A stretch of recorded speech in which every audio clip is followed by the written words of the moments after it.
What's going on, everybody? We're here today in Crypto G's with a very special guest. Um, Before introducing him, I met Evan on YouTube about 7 years ago. He doesn't know this, but before I started to be an entrepreneur, I I was working from 9 to 5, normal jobs, and then on my way to the office and coming back, I used to put his videos to motivate me. So yeah, Evan Michael is a great content creator. He has lots of followers, but the most important thing about Evan, he inspired people to believe in themselves. Hi, Evan. Thank you so much for coming to Crypto G's.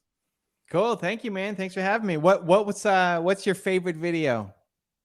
Oh, there are so many, but I remember you used to put them like the top 10 of all of them. And I Mm-hmm. used to watch the top 10 advice from Grant Cardone. All the top 10s, I love those ones. And Okay. you helped me a lot with those videos.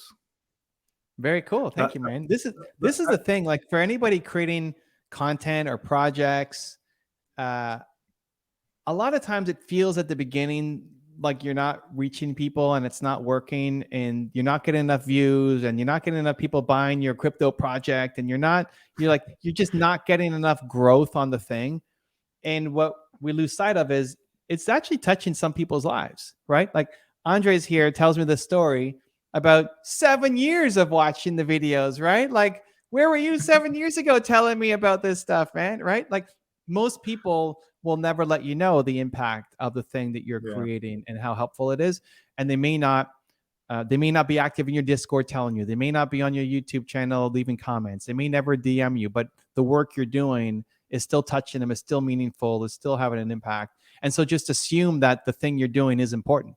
And that if you have 50 buyers of your project that was supposed to have 10,000 and it hasn't sold out yet, right? And you're like, oh my God, I'm a total failure. Make it matter for those 50 people, right? Like, how do you go from 50 to selling out 10,000? You kick ass for those 50 people and change their lives through your project. And that's how you get them to stay loyal, but then also take you to the new people. And so even from the beginning of my YouTube journey, I just always focused on who I was serving and sort of who I wasn't. Yeah. And I assumed I assumed my content was helping people like Andres, even though he never told me until 7 years later. So, but I appreciate the story. Thank you, man. And it's great to be here. No, it's true. And yeah, I love putting on YouTube every morning. The point of the work I was doing sometimes took me like 1 hour, sometimes 2 hours. I was driving a lot back those days. So yeah, I hear your voice and I hear all these entrepreneurs and business owners that obviously that you create pick up from them. That's a question that I always have. I didn't prepare this, but this is a question that I always have. So many information on there, so much content, right? So when I started 8 years ago as an entrepreneur, I was watching everybody, Gary Vee, Grant Cardone, everybody, right? And I was getting bombarded with all this information. And then I found you and I found the Belief Nation, and then you put it in a nice way. But how you curate or how you start to organize all this content like week by week, how you did it? Well, I've got a team, right? So it's not just me. Now we're up Okay. to 52 people on the team. So it's a lot. If I didn't have team, I wouldn't be here talking to you right now because I'd be trying to figure out how to edit some video, right? So team definitely helps. But it's the guiding principle is we want to try to spread more belief, right? So Yeah. in all of the people we profiled, if we did the first video we did was a Kanye West top 10 rules for success. Like the first top 10 was on Kanye Mm, West, but it was top 10 rules for success. yeah. If I did top 10 stupidest things Kanye West has said, that video would probably even do better because people love beating on other people, right? So it's the rules for success. So what can you learn from this person? And we take a Kanye West or Elon Musk or whoever, a Richard Branson. A lot of these people, like Elon Musk and Richard Branson, are not great speakers. Hmm. And you might have to watch 4 hours of content to pull out a 20-minute video because they're also talking Wow. about other stuff that you don't care about. And so Yeah. it's really like, what do I want for me? Like, I want Elon Musk in my ear and I want Richard Branson in my ear. So I make it for me so I can watch it and then I Mm. share it. And thankfully there's, 3.6 million people like Andres out there watching it too. So I can actually build a business off of it. That's great, Evan. Let me tell you a bit about crypto. Yes, obviously the listeners and the viewers, they know the story. This will be the episode number 51, and we start 6 months ago, Evan. Only 6 months ago. Let's And go. then the reason why, because I create crypto is because I've been in crypto 6, 7 years as well. And I have so many friends telling me their projects. Look, I have this project XYZ. And then one of my best friends, I said, you know what? Let's create a podcast about your project and you share it to everybody, right? So that's how we start. And we had great guests. But this for me is one of the best episodes so far, having you here. Let's talk a little bit also about your. I saw your videos about NFT. You were explaining everybody about 1.5 years ago, 2 years ago about NFT and crypto. What is your experience being with crypto? How has been your experience with crypto and NFTs? I love the community in crypto. Like it's just all Yeah, entrepreneurs, you know? And yeah, and listen, of course, and we're in a bit of a down season. Obviously, I don't have to tell you that. But a lot of people rushed in, only trying to make money, yeah, ripping people off, scamming them. We know a lot of those stories. That's fine. A lot of rug yeah, pulls, etc. Great. But there's also like just amazing entrepreneurs and artists and community builders and people with a passion trying to create something. And it's so exciting to be a part of. You know, when it was hitting hard, kind of in the heyday, and just the love on Twitter and on Discord. Where else are people saying GM every day? GM, GM, GM, sharing. And just the amount of positivity. I was new, so I don't remember mhm, when I got, I think Bitcoin was the first thing I got. I don't remember what year, but I also wasn't like, oh, cool, but thank you. I didn't know what it was, right? Not really. And just the because it's so hard to get into still, right? yeah, Like most people are not into it. Walk down the street of your city, nobody like knows really what it is. NFT, what a like non-fungible token, what a terrible name and brand, right? It's like the marketing isn't there yet. And I first joined, it was Lisa Bilyeu. I don't know if you know Tom and Lisa Bilyeu from Impact Theory. They launched their okay, Founders Keys, which was a multi-million-dollar launch in the NFT space. And she told me, okay, I gotta get in. Evan, we launch tomorrow. You need to buy a Founders Key. And it's like, okay. And it was like three ETH. I forget what it was, something like that. 3 ETH to get in. And I didn't have yeah, 3 ETH at the time, right? And it's like, hey, whatever. I'll go to the bank and I'll get. But no, like that's insane. Like to get money into your account was from Canada yeah. impossible, right? So then I'm begging my friends on like WhatsApp groups, hey, can somebody loan me 3 ETH? I'll pay you back. I just need to buy this project.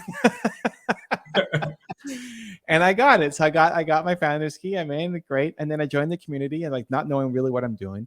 And the community was awesome. Like the Discord of people was so welcoming to new people, explaining all the terms and the terminology and how to get your money out and like what does WAGMI mean and like all of this stuff, right? Because a lot of people still don't even use Discord. I didn't know how to use Yeah, Discord, all of the terms, and just the amount of people who are so willing to explain, like the amount of energy and passion, excitement people have is like, yeah, come join our family, like come in, not just to sell the thing, but just genuine excitement around creating this community. I loved it. It was a great vibe, and now the vibe is obviously not as strong. A lot of cynics, a lot of negativity, but we'll get back there. Like it's going to happen. Like every project is going to be on the blockchain.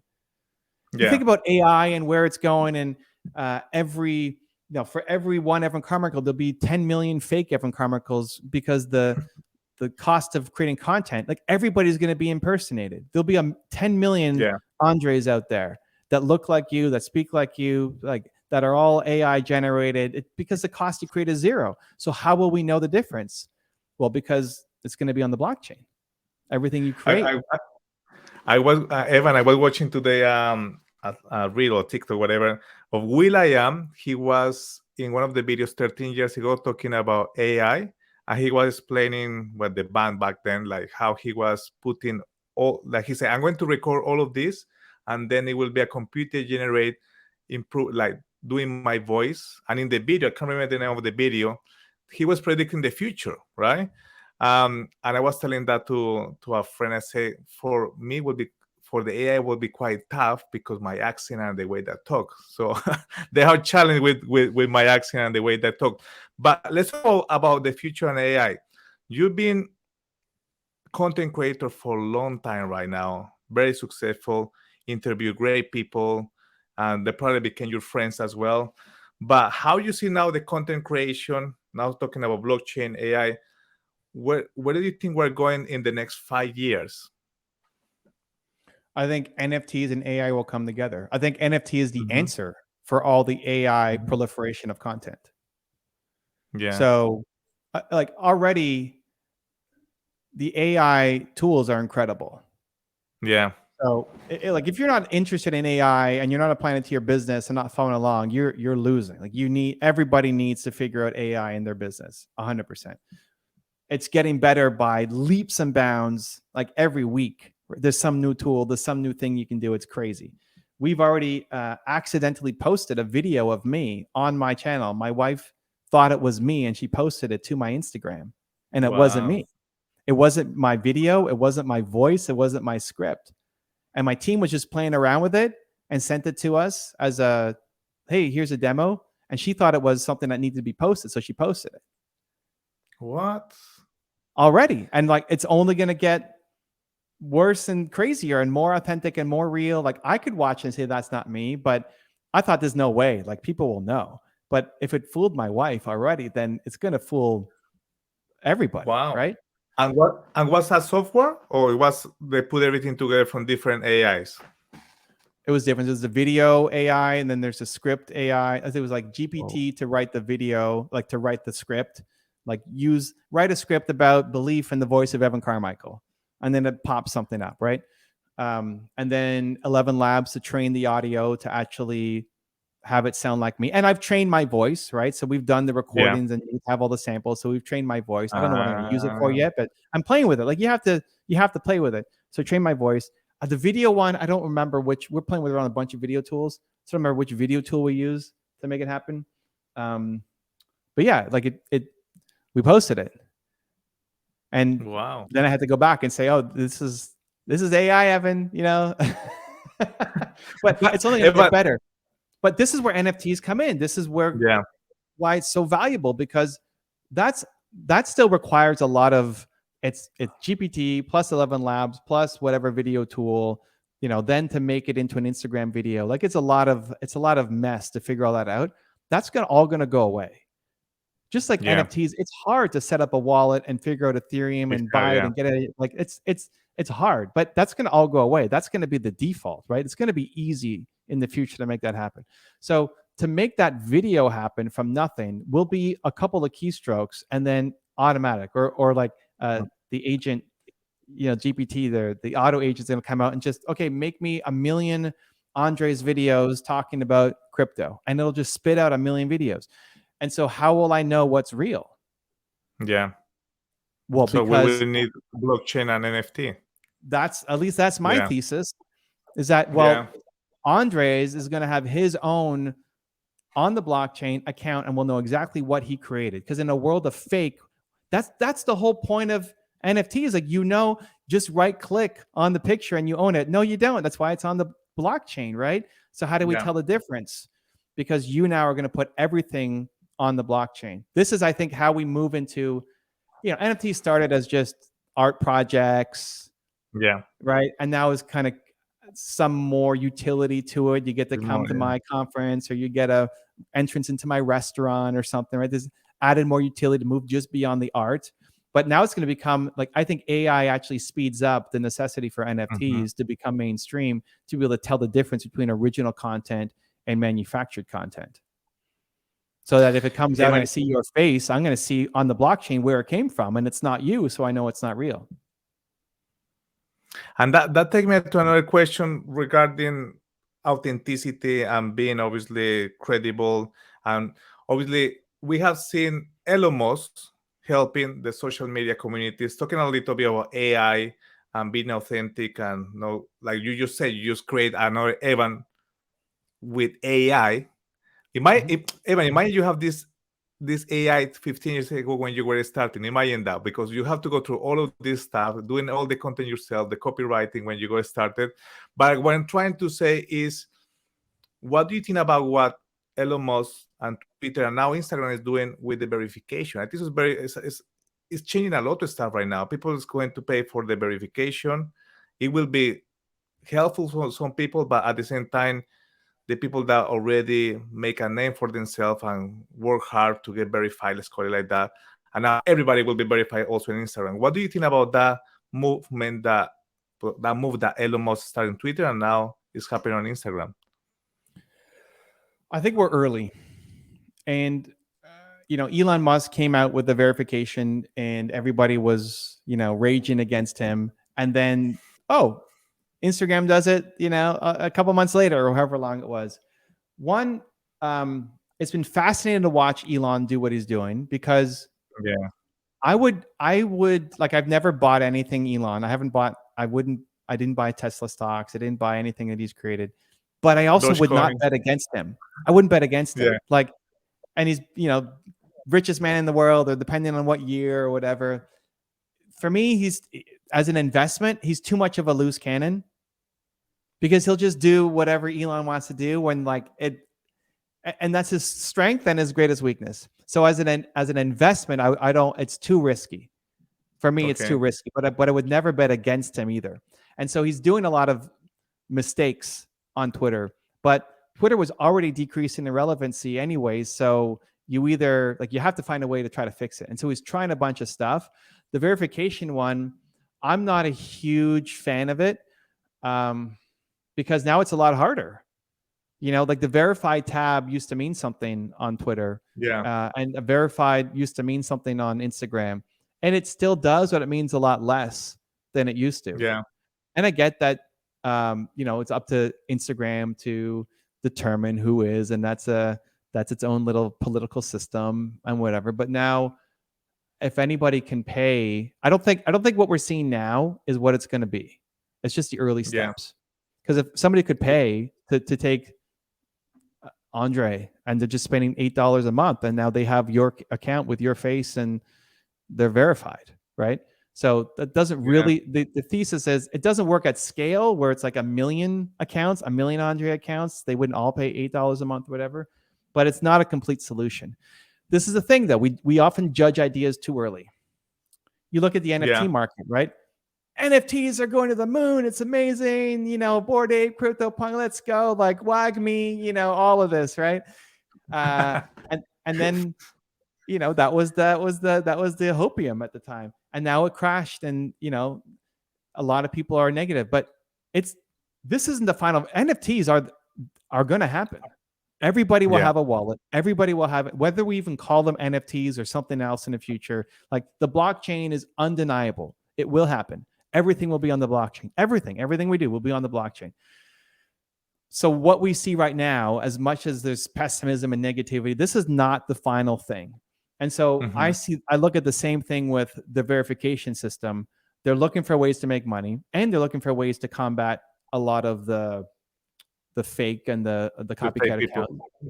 But this is not an elegant solution either. What they've done is not elegant. And so it will be fixed, and somebody will fix it, whether it's Instagram, whether it's TikTok, whether it's Elon Musk again, whether it's some new social media site that pops up, comes out of nowhere, whether it's, you look at how quickly GPT came out of nowhere and just popped hard. Like, maybe that's the next social network that pops hard and figures out verification as well. So I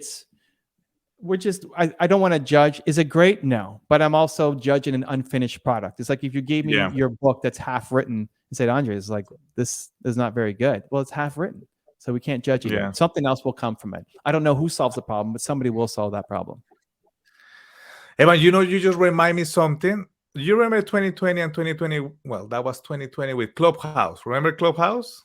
Yeah, we're still on it, dude. We post every day. You're still on it. I remember your rooms. Every day. You have your rooms, and then you put your top 10 audio. I said, oh, Evan is smart, because he's repurposing content. But this is the thing with social media, and you have used many of them. when a social media is new, for example, you start and you don't know what's going to happen later, right? It can like blow up in a good way or can just disappear.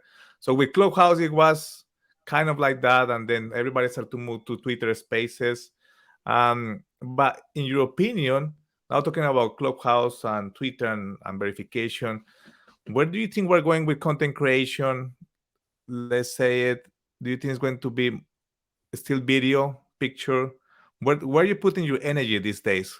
In what kind of content are you creating to make it different? So I'm always video first because it gives you the most Mhm. options. Because out of this interview, you have a video for YouTube, but you can clip it for video for Instagram and video for your TikTok and video for your Facebook Reels, etc. You can also transcribe it and then GPT it to make a LinkedIn article. You can take little clips of that written and put it into Twitter, like little micro tweets, and you can take the audio and turn it into a podcast, right? It's like video gives you the most, like if you're not doing video, you're losing. If you've built a successful podcast, it's audio only, great. You're just playing in the minor leagues. Awesome. It's not that you're not winning, I guess, but it's just on a small level. You need to be doing video. You have to be doing video. And inside a video, you need to be figuring out AI. Audio is great. I mean, Clubhouse had its moment during COVID because everybody was inside. You know, Yeah. I mean, it's Canada. We had it way worse than a lot of others, but everybody was inside. So we saw Clubhouse pop off. We saw Instagram lives take off. People going live. The Yeah. IG lives were nuts during that time because people aren't going Everybody to was events. live. Everybody was live. Like at a time, you have 10 people live at the same time in your community. Like, which one do I go to? And I think there's a format for audio only. Twitter Spaces is here. It's great in the crypto space, but outside of NFTs and crypto, it's not that big. Like Twitter Spaces is not what Clubhouse was in its heyday. The technology might be there, but the audience and the domain and people showing up. When I go to my Twitter feed, I'm not seeing 50 different rooms open for my followers. There's a couple. There's always something. It's only crypto. Well, that's great. Like if you're in crypto and you're not paying attention to Twitter Spaces, then you're losing. Like there's a lot of great information that happen around crypto in Twitter Spaces. So you should be like this show, you could be streaming to Twitter Spaces, or you should be doing, and maybe you already are, doing Twitter Spaces, right? That just makes sense for the industry. But mainstream, it's not there. Clubhouse was hitting all sorts of different industries. Everything. People were doing meditation classes on Clubhouse. Entrepreneurs were there speaking. Like, I'm going to do tarot cards and read your signs. Like it was everything. It was mainstream, right? So Twitter Spaces didn't eat Clubhouse. Just the whole attention left because people went back to their lives and started meeting people again. Yeah. So for me, video number one. Like for now, until we get to the point where AI or AR or VR becomes a thing, like at some point I'm going to be with you in your living room or in your office in VR doing this, right? That's what we're going to be shaking each other's hands and wrestling or something. Like we'll be doing something. Eating Doritos together. Yeah. Well, yeah, I'll be looking at the bag and not eating, but you can eat. But like that will happen. That's not like, when is that going to happen? I don't know. But that is going to happen. So, but until that, the technology seems to be still very far away. Like we took my book, Built to Serve, and turned it into a VR course. So like I'm in VR, but it's still so far away from mainstream. How many of your friends are every day going into their Oculus? Like it's just not happening, right? So these technologies will happen. NFTs will happen, VR will happen, and it won't be these giant clunky headsets anymore, right? It'll then move to contact lenses. It'll then move to like a little chip in our brain, right? It's all going to happen. Just at what time point and how much are you on board with it? Or are you trying to fight the system and the technology? So for me, as we're recording this now, video is still number one. YouTube is still number one. For long form, like educational content, thought leadership, that's what I'm not teaching people how to do slime videos or something, right? It's like education, entrepreneurship, long form YouTube is number one. And then you clip the content for everywhere else. And I don't see that changing anytime soon, but it's more applying the tools to help you become a better creator right now until something in AR or VR really becomes powerful. Okay. I think we have a couple of minutes left, but Evan, I want to tell you something very important as well about you content creation. In the Okay. middle of COVID as well, you were playing Twitch because you're a player as well. You stream and you talk to your friend. And my wife and my kids, they were watching like for 2 hours you playing video games. I remember. I said, "What are you doing, guys? You're watching Evan playing." So that's another passion that you have. Yeah, you're a gamer. Yeah, I play League of Legends, and my son introduced me to Minecraft. I'm not very good at either of them, so nobody would really watch me for advice on how to do it. My goal is to try to get the gold in League of Legends, which is probably slightly above average. But as a 42-year-old, I'm down for being kind of above average with my kind of small level of commitment to the game. But yeah, I started going live. Especially during the pandemic around it. And people would come and ask me questions, business questions, right? Yes, Like yes, yes, nobody's yes, going to watch my gameplay and be, wow, that was amazing. I want to yes. say like, no, it's pretty bad. Um, but I would go live with a friend of mine and we just take business questions. So people would come in and they'd watch me play. A lot of times they don't even know the game either. They would just watch me play because they wanted me to answer their questions. And it was a fun experiment. I haven't done it in a while. And I might go back to it, but it was a fun way to just build community. Like community is something that keeps getting thrown around the NFT community, right? Like we're building a community. And well, Yeah, where's the community now? Where is everybody? The 100 people who bought your project, how much are you paying attention to them in the Discord and loving on them? yeah, Like this is the chance to actually build up real community.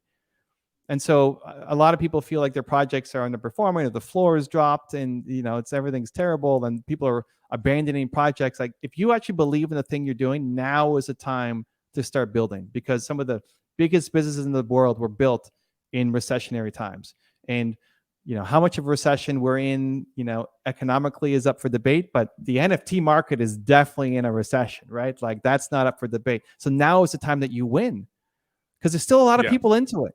And it's people who bought projects and care on them and love them and like do stuff together. And if there's 50 people in your Discord, connect with them every week, stay in touch, have your community manager. Like you say, you're all about community. Now is the time to show it, because you get these people in, you've got them for life. That's how you build your Yeah. great project. Evan, this is the last question, and is regarding to do with the minorities. I was a month ago in Dubai, and I was asking this question to Gary V because I'm from Colombia, right? And we as minorities, Latin Americans, whatever, it's more difficult to impact more life because of the language barrier. What do you think about, for example, your believers, your belief nation? Do you have people in other countries that don't speak English, and how you translate this for example, people that don't speak crypto, for example, then you get somebody that translate for them into the crypto world, right? So what do you think about these minorities and the content creation in countries that just merging together? Well, one, I wouldn't sleep on the Spanish market. Hmm. We have 1 million subscribers on our Spanish channel. It's crazy. What is that? What is that? What is your channels for the people that are listening and watching, so And they can tune in? well, the English channel is Evan Carmichael. The Spanish channel is Evan en Español. So you can go Okay, look that up. And we've made like, oh man, dude, I made 10,000 videos in English. Not all of them are public, and we've made, I don't know, if I had to guess, like 100 Spanish videos.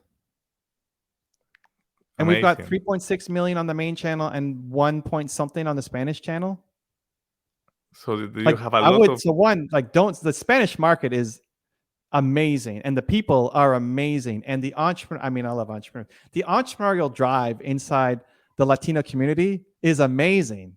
I love, like, so many people. It's just in the culture to start they may not be thinking like big, but there's still so many people who just default to thinking I want to start a business, because that's what the tradition is. Like everybody just started a business. So one, if you are from a different culture, whether it's Spanish or Latino, don't sleep on that. Like there's a huge opportunity to win, and very little competition and very little good competition. So when I'm Yeah, working with people who are in a different country, it's like all you have to do is take the content that's winning in English and make it in your language. Translated. Yeah. Make your version in your language and you win, because there's so few people and so few good people doing it. So you've got a huge, whether you want to or not is a different question. You've got a huge opportunity in the Latin community. Like Spanish is, this is the same. If any content creators out there is not thinking multilingual and Spanish first after English, right? You're losing. Like YouTube's added the opportunity now for every video to add dubbing tracks for every video on your channel. So you could be in every language if you just have, if you know enough, like you could speak both languages to do it. Or you have somebody you hire, like my dubbing studio is in Argentina, and there's an Argentina Evan who dubs me, and I don't speak Spanish. With Argentinian accent. Yeah. Well, I'm half Italian, so my mother was born in Italy, was an immigrant to come to Canada. And I can, if Spanish is slow or it's written, I can kind of, like, it's close enough to Italian that I can make out most of it.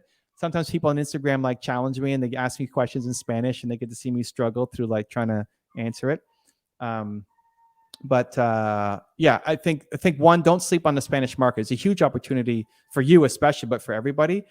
And then two, it's just about the information, right? Like if you have, like